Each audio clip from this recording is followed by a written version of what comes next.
தேர்தலுக்கு முன்பாக தாவேகா நாங்கள் ஆட்சிக்கு வந்தால் லிட்டர் ஒன்றுக்கு 44 ரூபாயாக கூட்டி கொடுப்போம் என அறிவித்தது. இப்போது பால் விலையை கூட்டி அறிவித்திருக்கின்றார்கள். லிட்டருக்கு 3 ரூபாயை கூட்டி 41ஆக அறிவித்திருக்கின்றார்கள். அவர்கள் சொல்லபடி 44 ரூபாய் கொடுக்க வேண்டும். இருந்தாலும் இப்போது உயர்த்தி இருக்கின்றார்கள். இதை நாங்கள் வரவேற்கின்றோம்.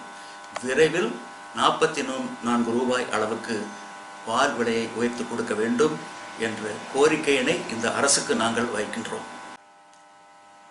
அரசு பெண் ஊழியர்களின் 3வது பிரசவத்துக்கு ஓராண்டு விடுப்பு என தமிழ்நாடு அரசு அறிவித்திருக்கின்றது.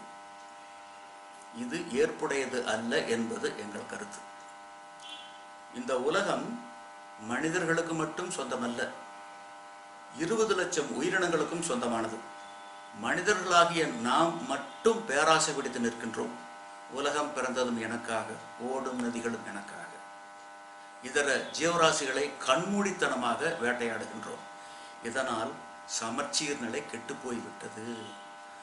உலகத்தினுடைய மக்கள் தொகை 100 கோடியை சுற்றியே இருந்தது. இப்போது 740 கோடி.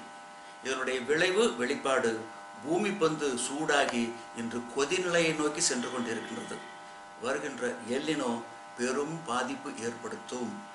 எரிகின்ற நெருப்பில் எண்ணெயை ஊற்றுவதாக இருக்கும் என ஐக்கிய நாடுகள் சபையினுடைய பொதுச் செயலாளர் எச்சரித்திருக்கின்றார். இந்த நிலையில் மக்கள் தொகையை பெருக்க வேண்டும் என்பது ஏற்புடையது அல்ல. ஆக நாம் இருவர் நமக்கு இருவர்.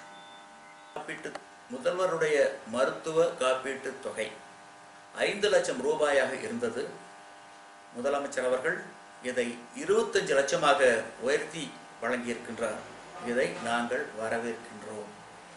தமிழ்நாடு சட்டப்பேரவையில் உள்ள 234 உறுப்பினர்களுக்கும் அரசு சார்பாக புதிய கார் வழங்கப்படும். பராமரிப்புக்கு மாதம் 75 ரூபாய், உதவியாளர் படியாக 25 ரூபாய், மொத்தம் மாதம் 1 லட்சம் ரூபாய் அரசு வழங்கும் என்ற அறிவிப்பை தமிழ்நாடு அரசு வெளியிட்டிருக்கின்றது. இது முதல்வர், துணை எதிர்க்கட்சி தலைவர், முன்னாள் அமைச்சர்கள் போன்றவர்களுக்கு இது பொருந்தாது. ஏனென்றால் ஏற்கனவே பல கார்களை அவர்கள் வைத்திருக்கின்றார்கள். அதுவும் விலை உயர்ந்த வெளிநாட்டு கார்கள். ஆக கார் இல்லாதவர்களுக்கு, ஏழை எளியவர்களுக்கு கொடுப்பதுதான் ஏற்புடையதாக இருக்குமே ஒழிய எல்லோருக்கும் கொடுப்பது ஏற்புடையது ஆகாது. இதை அரசு மறுபரிசீலனை செய்ய வேண்டும்.